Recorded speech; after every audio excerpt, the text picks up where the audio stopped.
வெறும் 6 மூளை ஆப்பனண்ட்டை செக்மேட் பண்ணா நீங்க ஃபர்ஸ்ட் என்ன செய்யணும்னா ராஜாக்கு முன்னாடி இருக்கிற இந்த சோல்ஜரை 2 ஸ்டெப் தூக்கி வைக்கணும்.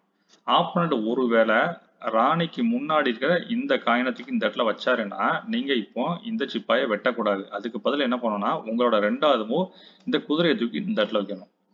உடனே ஆப்பனண்ட் 2வது மூவ் என்ன பண்ணுவாரு, கட்டாயமா இதை வெட்டுவாரு. ஏன்னா ஈஸியான வழி இதை வெட்டுறது தான். இதை வெட்டி முடிச்சோன்னா உங்களோட 3வது மூவ் என்ன பண்ணா குதிரையை காப்பாற்றணும். குதிரையை காப்பாத்துறதுக்கு நேரம் அந்த குதிரையை தூக்கி இந்த இடத்துல வைங்க.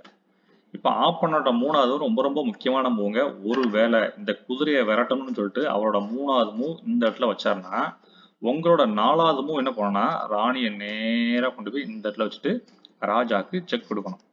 ராஜாக்கு செக் வச்சிங்கன்னா கட்டாயமாக இந்த ஒரு சிப்பாயை தவிர வேற எந்த காயினுமே அவரால் மூவ் பண்ண முடியாது. அவர் இந்த சிப்பாயை மூவ் பண்ணீங்கன்னா உங்களோட நெக்ஸ்ட் மூவ் என்ன பண்ணா இதை பற்றி இந்த ராணியை பற்றி கவலைப்படக்கூடாது. இந்த பிஷப் எடுத்து கொண்டு போய் நேராக இந்த இடத்துல வைக்கணும். அதாவது C4ல வைக்கணும். அப்போ என்ன பண்ணுவார் ஆப்போனண்ட், ஆகா ராணி கிடைச்சி போச்சுன்னு சொல்லி ராணியை வெட்டுவார். அப்போ உங்களோட 6வது மூலம் என்ன பண்ணலாம்னா இந்த பிஷப் எடுத்து போய் இந்த இடத்துல வச்சிங்கன்னா ராஜாக்கு செக் அண்ட் மேட். கேம் முடிஞ்சுது 6 மூலை.